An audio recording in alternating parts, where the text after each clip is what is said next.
Mata adalah panglima hati. Segala yang kita kerjakan adalah wujud misteri yang bergejolak dalam hati. Baik, buruk, kejam, pilu, sampai kisah ironis. Semua akan kita kuak di sini, menembus mata batin. Di bulan baik ini kami akan menghadirkan orang-orang yang masih memiliki masalah atau konflik dalam hidupnya dan belum terselesaikan hingga detik ini. Dan malam hari ini, partisipan kita yang pertama adalah seorang pria yang mengaku ingin sekali mencari ayahnya karena meninggalkannya secara tiba-tiba tanpa alasan. Malam hari ini kami akan panggil dia dengan nama samaran. Kami persilahkan Ali.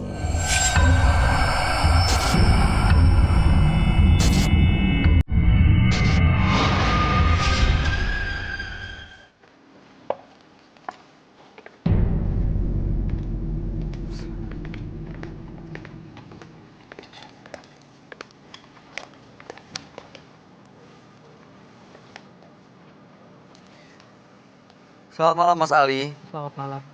Benar Anda ingin sekali mencari ayahnya? Benar. Apa yang terjadi sebenarnya? Kemana sang ayah? Nggak tahu. Kapan pisahnya? Terakhir ketemu bapak itu Oh, Bapak manggilnya ya.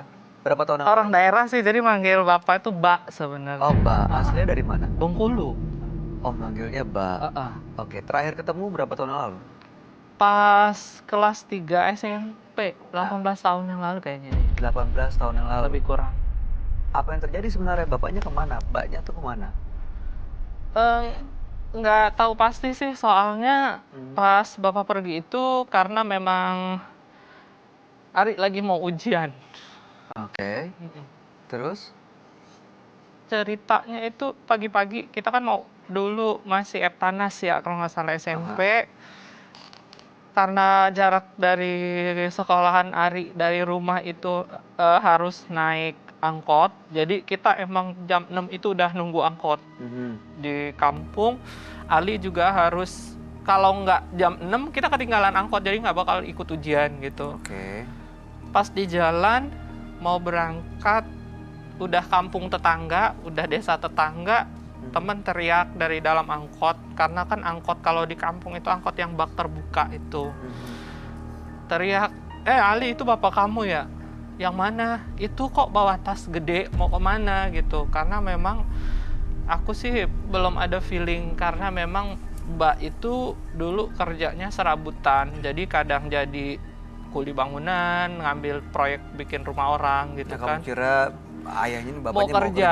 Iya. Oke, lalu? Jadi terus kata teman-teman, tapi kok nggak biasanya penampilannya rapi kayak mau pergi jauh gitu. Dan nggak tahu pada hari itu juga teman-teman tuh kayaknya lebih respect gitu, lebih tanda tanyanya, lebih banyak tanda tanya teman-teman dibanding saya. Saya malah nggak terlalu ngegubris gitu, karena memang persiapan mau ujian kan, sambil ngapalin lagi apa yang mau dikerjain ntar gitu. Dan sejak saat itu nggak pernah ketemu? Nggak. Pernah coba cari kemana? Udah pernah dicoba tahun 2012. Ali dapat ujian, dapat musibah. Almarhum kakak meninggal. Terus udah alternatif, udah rumah sakit, dan rumah sakit ternama di Jakarta juga udah Ali coba, udah usahain, karena mungkin kalau ekonomi alhamdulillah udah dikasih percaya sama Allah ya. Pas pulang ketemu sama, kebetulan masih paman juga.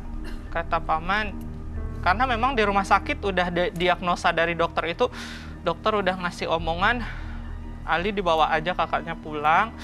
Soalnya ini udah tinggal nunggu mukjizat dari Tuhan, nunggu keajaiban mungkin untuk sembuh. Dan kita sebagai orang yang paham jadi ngerti maksud dari omongan dokter itu apa kan. Akhirnya ketemulah sama paman, masih paman lah, orang dituain di kampung kan. Kalau di kampung itu ada yang namanya pemangku adat kan. Main, terus dia bilang cari bapaknya, mungkin dia punya kesalahan sama bapaknya gitu kan. Mau sejelek apapun bapak, tetap anak ya anak, bapak ya bapak, nggak bisa nyalahin kodrat, anak nggak bisa. Orang tua tuh nggak salah kalau sama anak gitu. Akhirnya dicari sama kakak, ketemu di kampungnya. itu pun juga dalam udah berapa hari, 3 hari baru ketemu karena kakak bilang ke paman-paman dari saudara-saudaranya bapak minta tolong dicari karena ternyata bapak nggak stay di situ juga. Oh, terus Akhirnya dari keluarga pihak bapak juga ternyata baru tahu ternyata bapak pergi itu nggak tahu beneran apa mungkin itu nggak tahu ya, kita juga nggak bisa berburuk sangka. Akhirnya dicari, malam-malam datang pulang dan ternyata bener pas bapak pulang ke rumah. Dan setiap ke rumah itu mama tuh memang udah nggak mau ketemu bapak lagi, udah. pas pulang ibu mama nggak mau ketemu? Emak ya manggilnya si emak pergi ke rumah nenek dulu. Oh, menghindar. Jadi kita sebagai anak itu jadi dilema. Di sisi lain ini orang tua dua-duanya.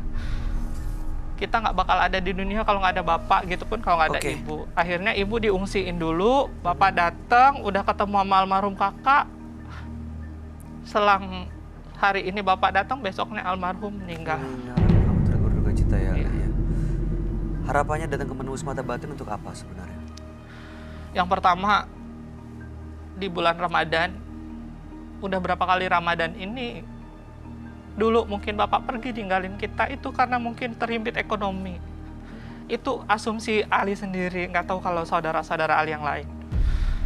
Terus sekarang tuh ekonomi udah, kita sebagai anak udah nggak nyusahin kok gitu. Kalau memang alasan bapak pergi nggak sanggup ngidupin kita udah mandiri kok sekarang gitu. Oke, jadi harapannya bapak bisa Ya, pulang sama-sama kumpul lagi pengen bareng sama ketemu. Terus kalau masih hidup ya, karena kita tuh nggak tahu, Ali sendiri tuh nggak tahu bapak masih hidup. Kalau hidup mana orangnya, kalau meninggal ya mana kuburnya, kita pengen ziarah gitu. Terus yang kedua, pengen tanya, hewan aja rela ngorbanin nyawanya demi anaknya gitu. Bapak, kalau memang kita ini darah daging dari Mbak sendiri, kita nggak minta materi kok. Kita pengen tahu kabar Mbak, sehat aja kita udah senang, udah itu aja sih. Karena Baik. mau gimana pun ya doa orang tua tuh harus komplit kalau memang masih hidup dua-duanya gitu. Betul. Ibu saat ini masih hidup, masih sama-sama. Masih, kita semua tuh ikut emak semua. Sama Mak ya, bagi Mbak Ali, mudah-mudahan malam hari ini kita sama-sama bisa membantu Ali untuk mengetahui kabarnya Mbak ya, ada di mana ya bapaknya ya. Mudah-mudahan beliau masih sehat dan bisa berkumpul sama-sama lagi. Kami akan ajak Ali dulu untuk ketemu dengan sahabat kami. Dia adalah seorang indigo. Kami persilahkan Roy Kiyoshi. Sebelumnya, tim Mata Batin sudah memberikan tanggal lahir dan nomor rumah partisipan kepada Roy Kiyoshi. Dengan mata batinnya, Roy akan membaca berdasarkan angka yang kami berikan.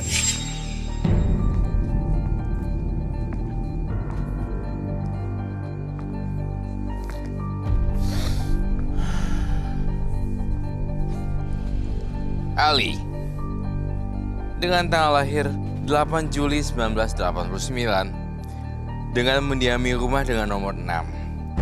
Sosok yang peka dan sering mengambil resiko. Saya merasakan ia ingin sekali merasakan kebahagiaan. Dari mata batin saya, masa lalunya Ali penuh dengan kepahitan.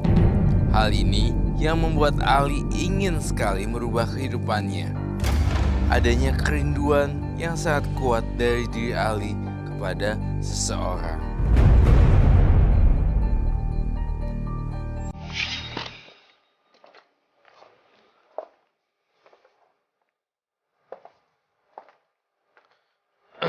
Selamat malam. Selamat malam Roy. Silakan duduk. Terima kasih. Oke, baik. Pria yang di depan saya bernama Ali. Betul? Tanggal 8 bulan 7 1989 dan nomor rumah 6. Ali sejak 18 tahun yang lalu berpisah dengan bapaknya. Ya waktu itu nggak tahu kemana perginya, tapi sang kakak yang sakit kondisinya akhirnya ya membuat bapaknya ketemulah. Balik, kumpul, tapi ibunya menghindar. Ali sejak 18 tahun yang lalu berpisah dengan bapaknya. Ya waktu itu nggak tahu kemana perginya, tapi sang kakak yang sakit kondisinya akhirnya ya membuat bapaknya ketemulah, balik, kumpul, tapi ibunya menghindar. Jadi hubungan ibu sama bapak, mama sama mbak ya, mak sama mbak ya. itu tidak baik.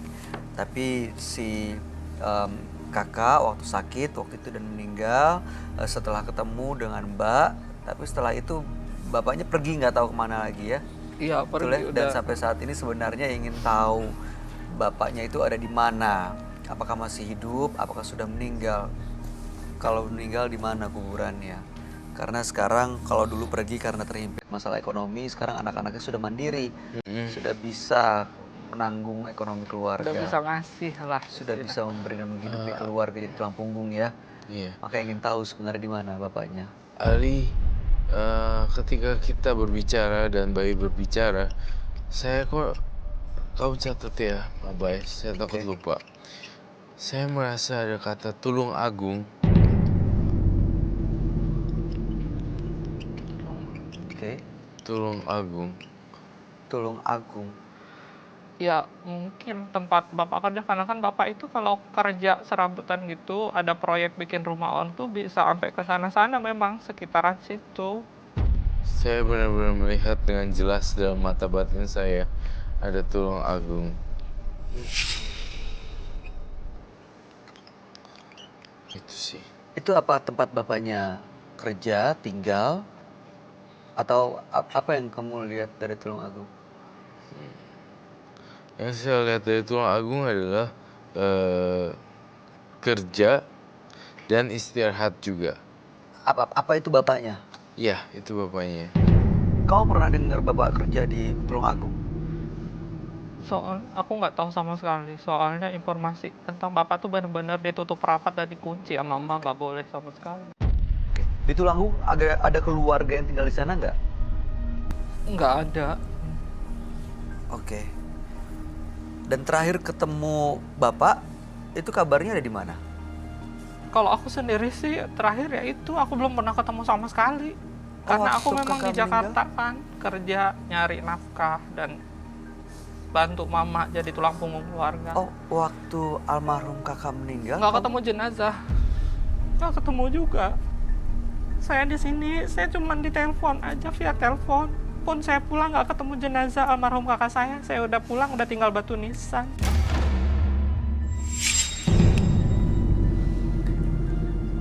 Jadi kamu belum pernah sekalipun sejak 18 tahun yang lalu ketemu dengan Oh. bapak?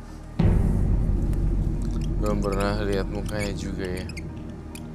Ya sekarang tuh kak udah samar-samar. Apakah dia masih kayak dulu mukanya apa gimana? Kamu lahir tahun berapa tadi? Sorry. 89, umur 30. Berarti 30 ya? Mak sama siapa sekarang tinggalnya? Sama adek. Satu.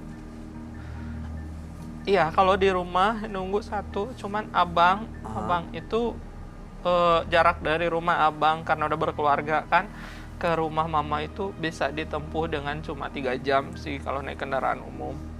Jadi cuma beda Jauh kabupaten dong. aja. Beda kabupaten. Iya, Apakah bisa kita undang ke dalam sini? Kamu datang ke sini sama siapa? mama sama adik yang bontot. Adik yang bontot itu karena memang dekat sama mama dan mungkin dia emang cuma satu-satunya cewek. Terus dia yang nggak tahu sosok bapak. Oh, nggak pernah ketemu. Nggak pernah. Bapak pergi itu dia masih menyusui. Jadi bapak pergi itu seumuran dia sekarang, umur dia 18 tahun. Jadi udah 18 tahun bapak ninggalin kita tanpa kabar berita. Tapi saya ngeliat sih bapaknya masih hidup sih, belum meninggal. Maksud saya nggak Masih apa-apa, ada ya? masih ada. Saya tidak mencium bau darah. Saya tidak mencium bau luka-luka di sini. Saya hanya lihat papa kamu sehat sejahtera. Sejahtera. Artinya kondisinya Sehat baik-baik aja. sejahtera. Iya, akhirnya baik-baik saja. Wealth. Oke. Kamu ngelihat bapaknya nih masih sendiri atau sudah punya keluarga lagi? Saya melihat bapaknya sudah mempunyai keluarga yang lain lagi.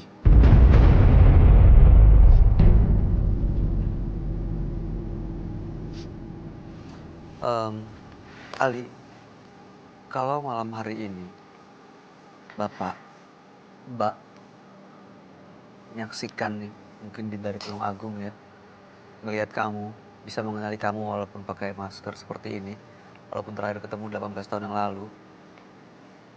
Apa yang mau kamu sampaikan ke beliau? Kamu mau nggak menyampaikan sesuatu? Kamu lihat kamera, kamu sampaikan kepada beliau. Silakan. Mbak, ini aku anakmu, Mbak. Lah berapa kali puasa kita udah bertemu. Tapi aman Mbak lah yang di situ dengan keluarga baru. Insya Allah kami sebagai anak ikhlas. Tapi paling de kami tahu, unjuk tahu ke kami. Karena lu manapun kami dah ada dagingmu. Semoga Mbak di situ sihat, senang.